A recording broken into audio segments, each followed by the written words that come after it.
l'implication du Rwanda dans la déstabilisation de l'Est de la République démocratique du Congo.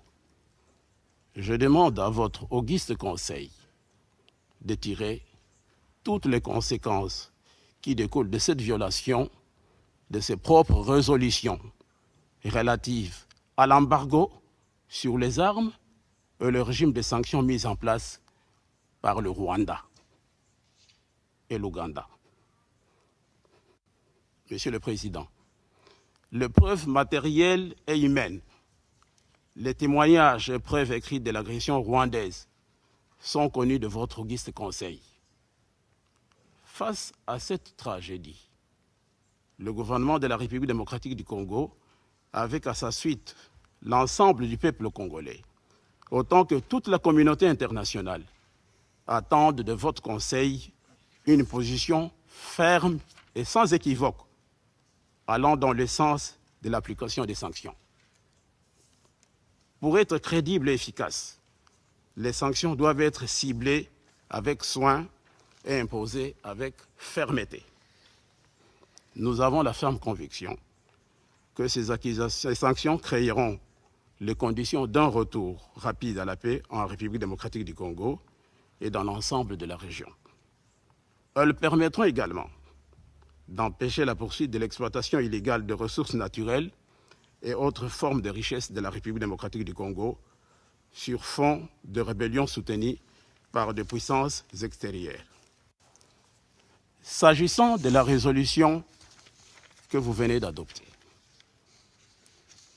Monsieur le Président, nous connaissons tous les pratiques établies au sein du Conseil de sécurité concernant la négociation de résolutions de ce type.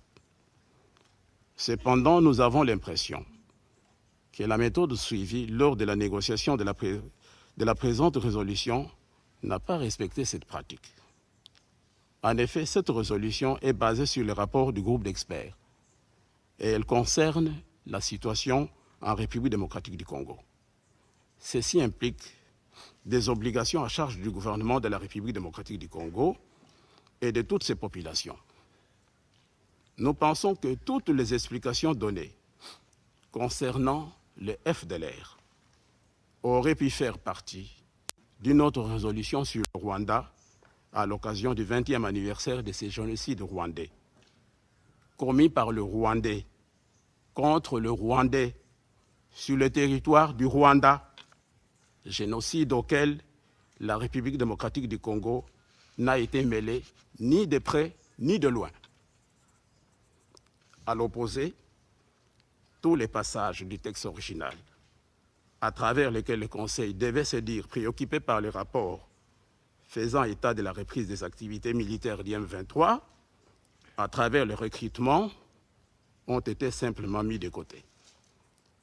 Seulement peut-être pour faire plaisir au Rwanda.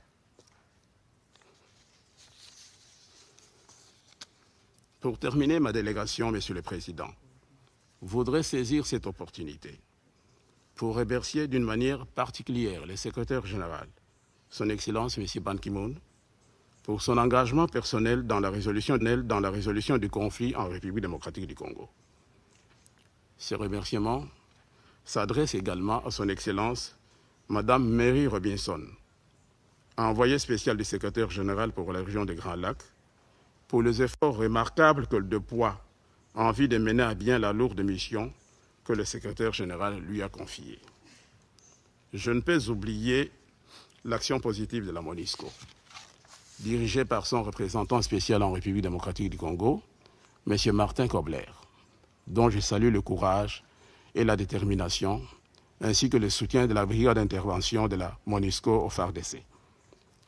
Enfin, je remercie infiniment les membres du Conseil de sécurité pour toutes les initiatives appréciables qui n'ont cessé de prendre pour le rétablissement de la paix dans mon pays. Monsieur le Président, je vous remercie.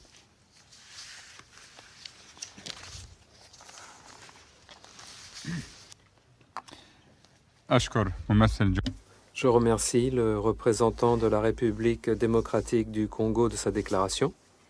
Le représentant du Rwanda a demandé la parole pour faire une nouvelle déclaration. Je donne la parole au Rwanda. Merci beaucoup, Monsieur le Président. Je veux un peu réagir à ce que vient de dire mon cher collègue, l'ambassadeur du Congo. Je ne devrais pas prendre la parole, mais il m'a poussé de la prendre. Quand,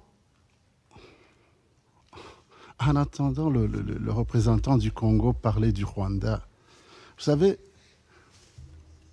le Congo est plus de 80 fois plus que le Rwanda. Le Congo est plus grand presque toute l'Europe de l'Ouest. Le Rwanda est une petite minuscule tâche sur l'Afrique. On se dirait que c'est l'inverse. On se dirait que c'est l'inverse. Le Congo, grand pays, trop riche. Le Rwanda, pays qui est là, petit, enclavé, essayant de s'en sortir de tous ces problèmes qu'il a eus. Je me pose la question de savoir, hier, ici, quand on était en train de débattre, Monsieur le Président, vous-même, vous avez fait allusion à l'ONUC. Ça fait 54 ans. Le Rwanda était encore sous le joug colonial. Ça fait plus d'un demi-siècle que vous avez ces problèmes, cher ami. Plus d'un demi-siècle que vous avez ces problèmes-là. Le Rwanda est là pour vous aider. Quand je vous entends en train de crier à Rose sur le Bodé, sur l'Ouganda, écoutez, ça c'est de la pure ingratitude vis-à-vis du président Museveni, qui était le président de l'ICGLR, qui a essayé d'aider votre pays. Je ne sais pas si ce sont vos représentants qui vous ont demandé à ce que vous veniez ici accuser l'Ouganda. Là, vraiment, c'est un peu pénible de vous l'entendre dire. Et je ne suis pas représentant de l'Ouganda, mais quand même, on se doit dans la région d'être quelque part, ou disons, de remercier le président Museveni de l'Ouganda de ce qu'il a pu faire pour que la région soit stable, se stabilise. Je m'arrête là sur l'Ouganda. Revenons sur le Rwanda, dont vous traitez de tous les maux, l'exploitation illégale des ressources, des ressources congolaises et autres. Mais écoutez, ces ressources sont au Congo, en DRC. Pourquoi avez-vous ces problèmes? Ok, disons qu'on va là-bas, on chip, on vole. Quelle est la situation actuelle là-bas? Écoutez, on est là, prêt à vous aider comme on l'a fait après le génocide. On a tout fait pour vous aider à stabiliser votre pays. Vous-même, peut-être que vous ne serez pas là-bas en tant que représentant du Congo si on n'avait pas, si le Rwanda, l'armée rwandaise ne vous avait pas aidé. On n'est pas là pour déstabiliser le Congo. On n'a aucun intérêt, aucun seul intérêt pour déstabiliser le Congo. Pas du tout. Le M23, c'est vrai. On a plus de 600 rebelles du M23. Ils sont au Rwanda. Ils sont témoins ici. Depuis l'année dernière. Je crie chaque fois, je demande, j'implore pour qu'ils viennent prendre ces gens. Il n'y a personne qui bouge son petit doigt. Que voulez-vous qu'on fasse? Qu'on les tire dessus? Non. On est un État de droit. On est un État de droit. Et on respecte les droits humains. Si le HCR ne veut pas faire son travail, ce n'est pas à nous de le demander. Vous avez demandé d'extrader des gens chez vous. Écoutez, s'il y a des tribunaux internationaux, l'un ou l'autre, qui souhaiteraient avoir ces gens qui sont au Rwanda, ils n'ont qu'à venir les chercher, comme on l'a fait pour d'autres d'ailleurs, qui faisaient partie du M23. On respecte les droits internationaux. Donc, cher ami, je pense qu'il est grand temps. Il est grand temps qu'on cesse de pleurnicher chaque fois ici. chaque fois de venir ici, de taper sur le Rwanda. Vous étiez ici en train de clamer haut et fort, de lancer des fleurs sur le soi-disant groupe des experts, leur rapport et autres. Lisez bien ce rapport. C'est ce rapport qui dit, cher ami, que les FARDC collaborent avec les FDLR. Bien sûr qu'on a nos propres informations, à moins que maintenant vous allez retirer les fleurs dont vous leur avez lancé. Donc, je vais me résumer quelque part en disant qu'on n'a aucun intérêt à voir le Congo par terre. Pas du tout. Nous sommes des voisins. On partage pas mal de choses. Nous avons partagé plein de bonnes choses ensemble. Votre gouvernement le sait très très bien. Vous-même, vous le savez très très bien. Et ce n'est pas à nous de venir casser quoi que ce soit. Je demanderai à ce qu'on cesse ces bassesses de venir chaque fois ici, de commencer à semer la zizanie un peu partout, cher ami. C'est assez maintenant. Arrêtons tout ça. Asseyons-nous sur une table. Essayons de s'entraider, de voir comment cette région pourrait être paisible. Vous avez fait allusion à l'accord cadre de paix. On veut bien s'asseoir avec vous. On veut bien aider le Congo et les Congolais avec nos maigres moyens. On l'a fait avant, on le fait aujourd'hui, on le fera toujours. On n'est pas ici. Et je pense que ce n'est même pas le terrain ici qui est vraiment propice pour venir lancer des pierres sur le Rwanda, qui pourra vous aider. Quant aux FDLR, c'est vrai. Le génocide a été commis par des Rwandais sur d'autres frères rwandais. Mais hélas, ils vivent chez vous. Ils sont là-bas. C'est un mal qui est là-bas. Ce sont nos frères, on ne peut pas les rejeter. Quand ils reviennent, on les prend. On essaie de les intégrer dans la vie sociale de tous les jours. Mais cela étant, si l'idéologie persiste, si vous continuez à aider les gens avec une idéologie génocidaire, là, on ne saura jamais laisser passer cela. S'il le faut, il y a des mesures répressives qui seront prises. Donc, j'espère et je souhaite que ce soit aujourd'hui, la toute dernière fois, qu'on vienne ici se lancer des pierres, comme si on n'avait pas d'autres lieux pour pouvoir régler nos propres problèmes dans les jours à venir. Et c'est pour le bien de toute la région, de tout le monde. Donc, l'Ouganda ne fera pas de camp de concentration pour les M23.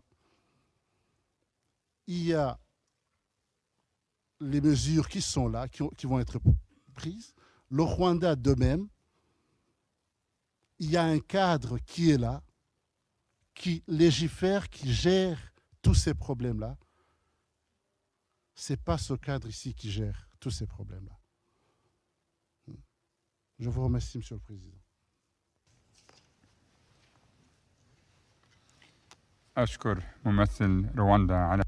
Je remercie le représentant du Rwanda de sa déclaration, le représentant de la République démocratique du Congo a demandé à intervenir pour une nouvelle intervention et avec tout le respect que je dois aux délégations, ce sera la dernière déclaration pour cette séance. Je donne la parole au représentant de la RDC.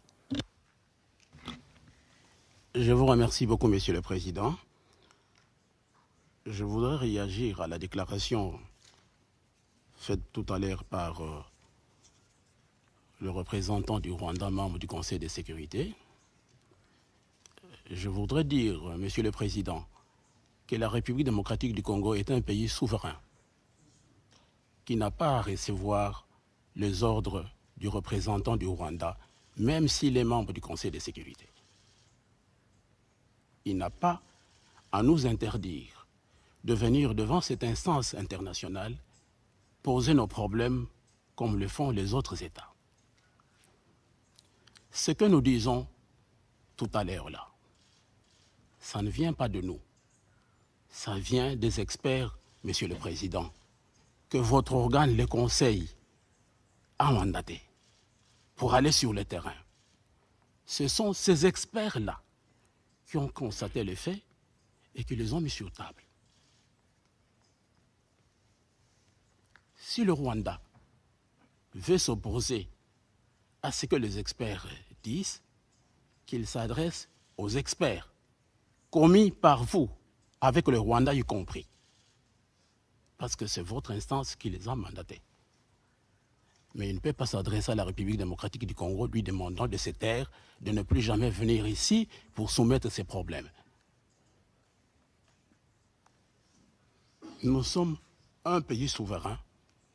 Il doit pouvoir nous respecter. Et il doit cesser avec cette arrogance-là.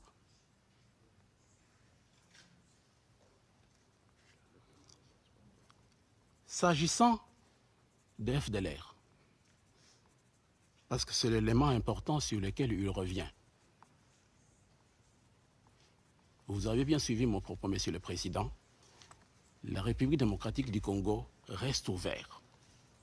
La République démocratique du Congo opte pour une solution constructive, parce que la République démocratique du Congo veut la paix. Et je l'ai dit, la République démocratique du Congo veut la paix sur l'ensemble de son territoire, mais il veut aussi la paix avec ses voisins. Parce que c'est en vivant en paix que nous pouvons arriver à réaliser des projets d'intégration, à développer notre région.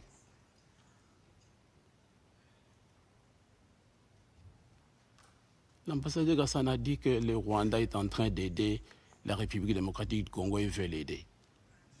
Nous voulons dialoguer, Monsieur le Président, avec des gens sincères, des gens qui ne sont pas hypocrites, des gens qui disent clairement ce qu'ils veulent, mais pas avec des gens qui vous disent oui, alors que dans le fond de son cœur, il vous dit non. Vous savez très bien que les Nations Unies ont initié un instrument qui est l'espoir, qui doit aujourd'hui ramener la paix dans la région, l'accord cadre. Et cet accord cadre n'est pas respecté par le Rwanda, n'est pas respecté par l'Ouganda. Ce n'est pas nous qui le disons. Le 13 janvier, ici, devant votre conseil, vous avez suivi les rapports faits par Mme Robinson. Et Mme Robinson, dans son intervention, l'a dit clairement. Mais que le Rwanda s'adresse à Mme Robinson pour lui dire qu'elle est en train de raconter des mensonges. Et nous, la République démocratique du Congo, parce que nous tenons à la paix, et quand nous relevons ces faits, nous devons venir ici pour recevoir des leçons de l'ambassadeur Gassana. Il doit pouvoir respecter notre pays. Il doit cesser avec cette arrogance-là. Nous sommes un État souverain. Nous sommes en mesure de venir ici et de parler de notre pays.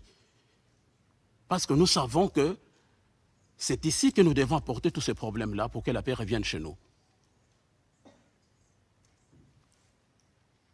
Donc, je disais que pour l'FDLR, mon propos, vous l'avez suivi, nous sommes ouverts. Nous ne rejetons pas comme eux. Vous êtes avec eux ici au Conseil tout le temps. C'est vous qui suivez vos délibérations. Mais nous savons comment ces pays se comportent ici au Conseil. Ils n'ont jamais rien accepté. Ils nient tout systématiquement. Même ce qui est clair, ce que tout le monde voit, que là c'est clair, mais ils ne voient pas. Nous disons pour le FDLR, nous sommes ouverts.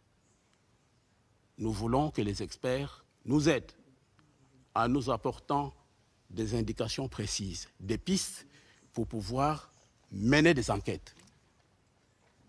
Et cette volonté-là, Monsieur le Président, nous vous l'avons traduit à travers les rapports que nous vous avons communiqués. Vous pouvez vous-même juger de ces rapports pour voir les efforts que mon pays a faits pour combattre les FDLR, pour traquer les FDLR. Le Rwanda, mon pays, Monsieur le Président, le Rwanda était chez nous au Congo. Je ne sais pas pendant combien d'années. L'ambassadeur Gassana ici peut nous dire combien d'éléments FDLR leur armée a arrêtés. Il pourra le dire ici. Mais par contre, la MONUSCO peut témoigner des éléments de FDLR que notre armée a mis à la disposition de la MONUSCO, qui sont allés au Rwanda et qui ont été recyclés et qu'on a renvoyés au Congo, dans le but de nous maintenir dans la situation que nous connaissons toujours. Les preuves sont là. Donc, qu'ils ne viennent pas nous distraire ici en nous disant qu'ils veulent nous aider. Le Congo a aidé le Rwanda. Vous-même, vous êtes là, vous êtes un produit formé par le Congo. Vous le savez. Je n'y reviens pas. Donc, merci, Monsieur le Président. Je vous dis encore une fois que nous tenons à la paix, nous voulons la paix et nous voulons dialoguer avec des gens qui sont sincères, des gens qui veulent construire, des gens qui veulent oublier le passé, comme vous l'avez dit au débat d'hier ici, hein, pour que la région des Grands Lacs puisse aller de l'avant. Mais pas de gens qui ont derrière la tête d'autres idées, qui veulent faire que la région des Grands Lacs n'avance pas, qui veulent maintenir les autres dans les difficultés, dans la guerre, parce que cela fait leur bonheur. Nous ne voulons pas de cela, Monsieur le Président. Donc voilà en gros ce que je peux dire pour répondre à l'ambassadeur Gassana. Merci, Monsieur le Président, de venir vous parler de ces choses ici, parce que ce n'est pas ce genre de propos que nous devions tenir ici, en principe. Je vous remercie infiniment.